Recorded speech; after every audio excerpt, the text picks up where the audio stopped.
Hey, what's up, everybody? It's your boy Jason here, coming at you one more time. Topic of the day is Eli Tomac going to Kawi.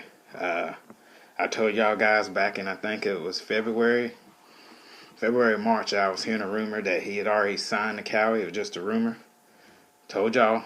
Some of y'all come up, and I read some of the comments. Some of y'all said, one guy said, who are you something about you're not qualified to give out this information. And I'm like, look, this is just what I'm hearing. If I'm hearing it, then that's the buzz going on in the pits. But anyway, my thoughts on Eli going to Kawi. I think that's a good move. I think that is a solid move. And people are like, oh, of course it's a good move. You know, look at the championships they've had. They had Ryan Filippo, James Stewart. Look at the championships. Yeah, Jeff Emmett. Look at you. No, that ain't why it's a good move. What makes Kawi a good move for Eli Tomac is because Kawasaki, they've had the same staff as for years. They've had the same staff when Bubba was there. Kawi is the only team right now that's had the same staff and hardly no turnover. Their mechanics and people they keep them in-house. The reason why is because they don't want their mechanics or their engineers or anybody to go anywhere else and take their knowledge and their technology with them to another team.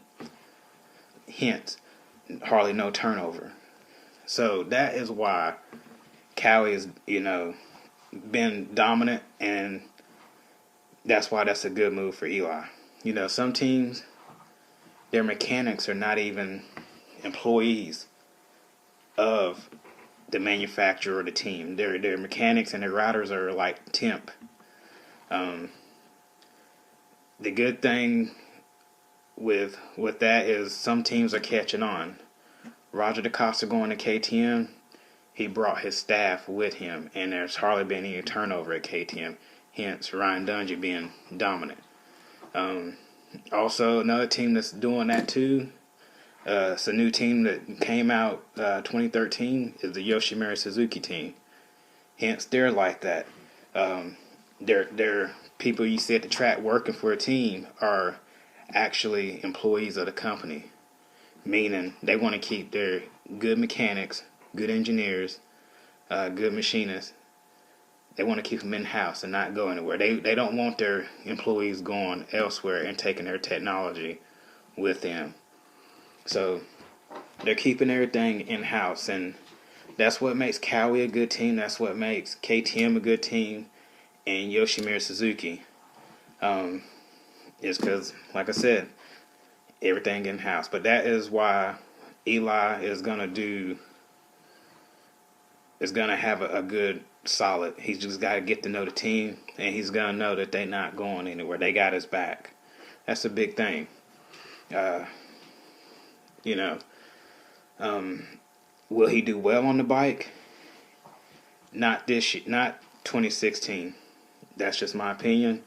He hasn't been on the bike long, or hasn't been on the bike yet. It's October 22nd today, and I think he'll be riding this coming Monday, is what he said in one of his interviews.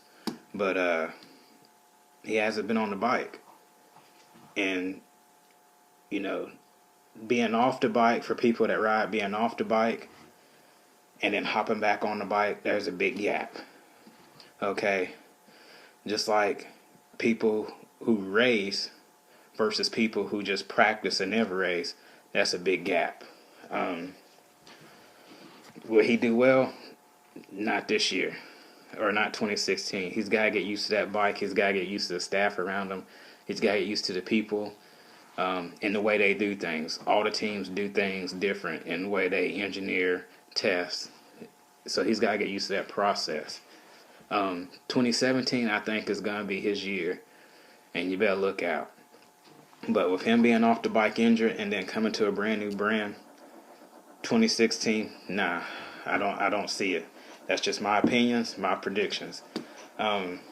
Same way, look at Bubba. Bubba's been riding James Stewart. Sorry, people. James Stewart's been riding, but he ain't been racing. And we kind of saw that a little bit in Monster Cup. You know, you got the guys that race, and they're used to that pace. James Stewart's just been riding by himself, no bikes around, no other bikes really around. He ain't used to that race pace, and that's what we saw out there at Monster Cup. And then he hurt his wrist. But anyway, guys, that's just my 2 cents on Eli going to Kawi and why I thought it was a good deal, a good move. And also, will he be dominant in 2016? Nah. Anyway, guys, post your comments on the side below, whatever, and I'll holler at y'all later.